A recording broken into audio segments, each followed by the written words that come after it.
Hi everybody, welcome to my channel. I'm Stacy. If you're new here, welcome in. If you're coming back, I'm glad to have you back. I think today I would like to talk about flu season. Let's talk about flu season and how that affects home hospice nurses. If you like what you see here, I ask that you like, subscribe, and follow. I'm going to follow my little outline as usual just to make sure I make my talking points. So this time of year, we're in October. We're in flu season between October to March generally. Sometimes the flu season extends, sometimes it starts a little bit early, but this is when we're going to see an uptick in our hospice admissions, and people are just generally sicker during those months. It is recommended that if you don't have an allergy to the flu shot, that you would get your annual flu vaccine, as it should cover you between October to March. You'll start getting notifications from your pharmacy where you get your flu shots normally, or your work will provide them in some instances. I think in my hospice companies that I've worked for, some of them have provided the flu vaccine. Others just want proof that you wanted it and you got it, or you declined it. Another vaccine that is commonly administered this time of year now that you'll hear about with your patients will be COVID vaccines. As with everything, you have the right to not get a flu shot, but it is recommended that you get a flu shot as a healthcare provider in a vulnerable population.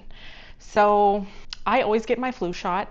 I've never had an adverse reaction. I know some people cannot have flu vaccines. For example, as a healthcare worker, you cannot have a flu vaccine if you are allergic to eggs or chicken. And I think that's just the live flu vaccine generally, but that's something that we used to ask if you were allergic to feathers, if you're allergic to eggs.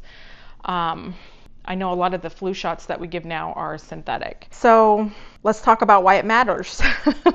So flu and respiratory illnesses spread easily, and for a hospice patient, even a mild illness can be serious.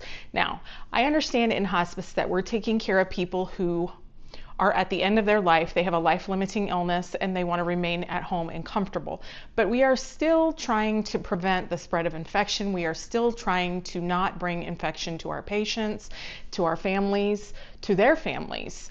It's very important that we don't bring in an extra illness to our patients. You know, yes, they're on hospice, but we're not trying to make them sicker. Okay, we want to avoid giving them a virus. I hope by the end of this that you'll know ways to prevent that. So flu spreads, it's a droplet, and it spreads through coughing, respiratory secretions, droplets that landed on surfaces. I don't know the exact time that flu lives outside of the body, but we come into contact with those droplets.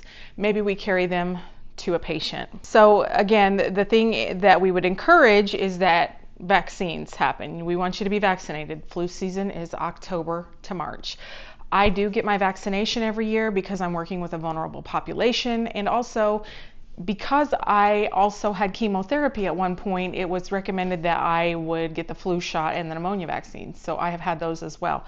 The pneumonia vaccine is another vaccine that we recommend for older folks to get, because along with flu, your patients can get pneumonia.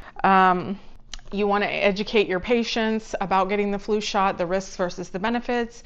It's very important that you're knowledgeable about this when you're discussing it with your patients, and also respecting their right to refuse, as your company will respect your right to refuse the flu vaccine. Just know that if you are around those things, or you have been exposed to those things in your personal life, you should be wearing a mask when you're going into your patient's home to protect them from getting the flu.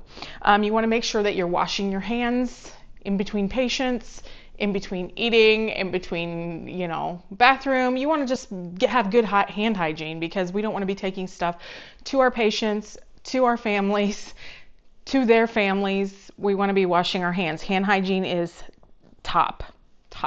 So you can use soap and water, and that is recommended. I believe, we used to have people sing the ABCs or the Twinkle Twinkle Star song when washing your hands. Another thing that is just as good generally with this type of thing is hand sanitizer. That is an alcohol-based hand sanitizer. It is okay to hand sanitize in between patients as well. However, if your hands are visibly soiled, I recommend that you wash your hands with soap and water, soap and water, soap and water, and antimicrobial or antibacterial soaps. You want to make sure that you're covering your coughs and sneezes and not coughing into your hand, but coughing into your elbow. That is another thing that I've had to like reset myself to, is to not cough into my hand, but rather to cough into your sleeve.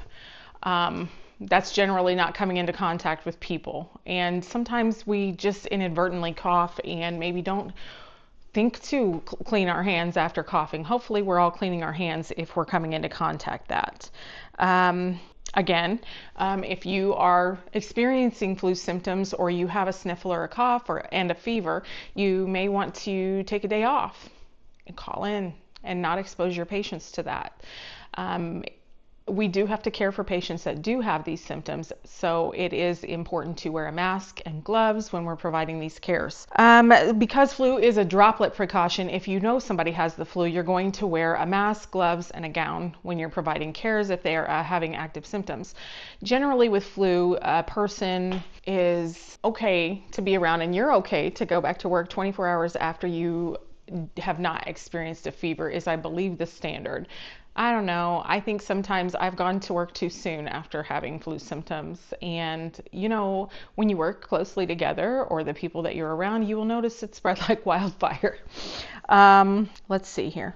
Flu symptoms. What are flu symptoms? What is the flu? It's a droplet-based thing, but flu symptoms, what do you think of when you think of the flu? So you can have the stomach flu, you can have gastrointestinal symptoms, you can have respiratory symptoms, so you can get loose stools, respiratory, coughing, sneezing, vomiting can happen with the flu, just depending on what type of flu you have. There are different types of influenza, and there are self-testing kits that you can purchase over the counter at Walgreens, CVS, pharmacies like that. They do sell things like that now that do a rapid test where you can swab your own nose and check yourself. So you'll also feel things like fatigue, muscle aches, chills, maybe a sore throat, and you want to let your manager know if you're experiencing these symptoms, and you want to let the doctor know if your patient is experiencing these symptoms, because we do have antivirals that we can give to people who have the flu,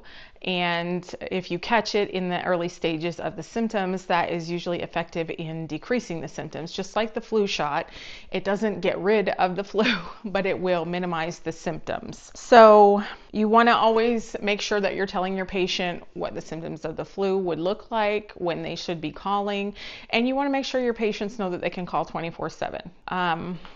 Flu's no joke. I've seen a lot of elderly folks die from the flu, and that's not an exaggeration. Flu season is serious.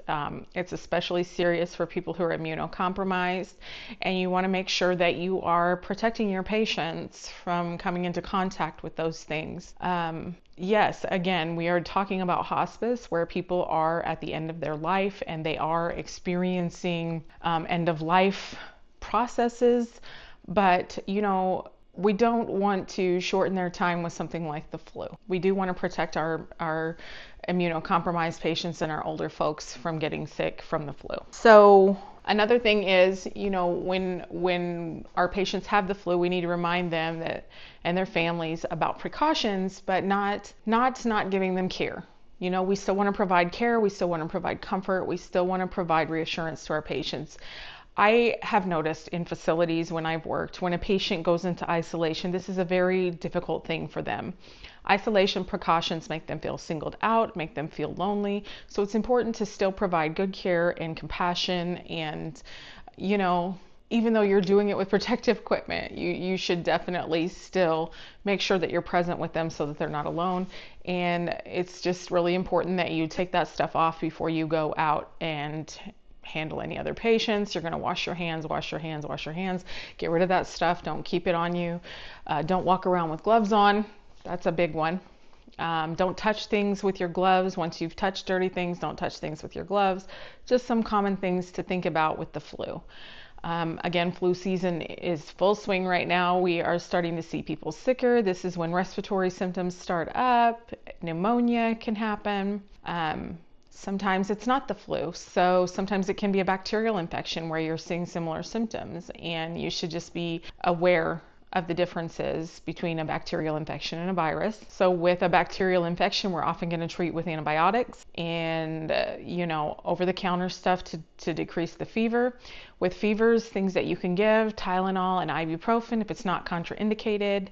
Let me just state here, I'm not a doctor. I am not giving medical advice.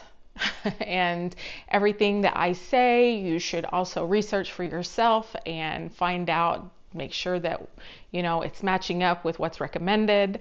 I'm just a nurse sharing my experiences, so don't take anything I say as law or rule or from a doctor's point of view, because again, I'm not a doctor and this is not medical advice, just basic standard of practice. And we all should be aware of that during this flu season, so that we're protecting ourselves, our families, our patients, and their families. Because in home care, it's just a little bit different than a facility.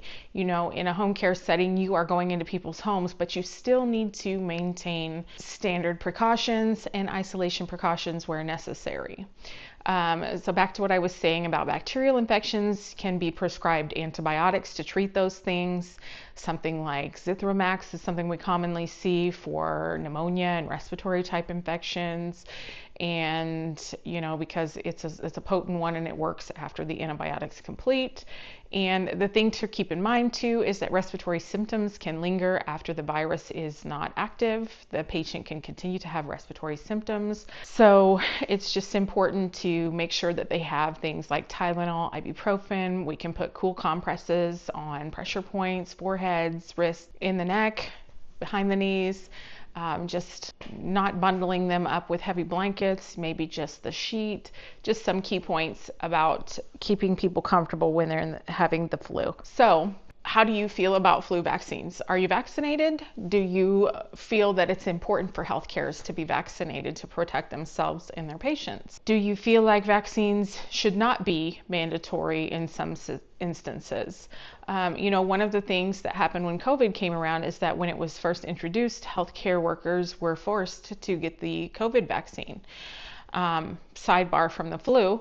And there are certain companies that will insist upon you having the flu vaccine. And I guess, as humans and as Americans, we have rights to decline those things. Just keep in mind when you're declining those things to do best practice, keep yourself from spreading infection, from getting infection by wearing a mask, wearing gloves, wearing the proper PPE, protective equipment, and that's all. So what are some things that you've experienced with flu season? I'd love to hear about it in the comments. Let's talk about it. Let's talk about your flu vaccine experiences, and let's talk about flu season, things that you've seen and things that have made you more cautious. And if you like what you see here, like, subscribe, and follow, and I hope to see you soon. Bye-bye.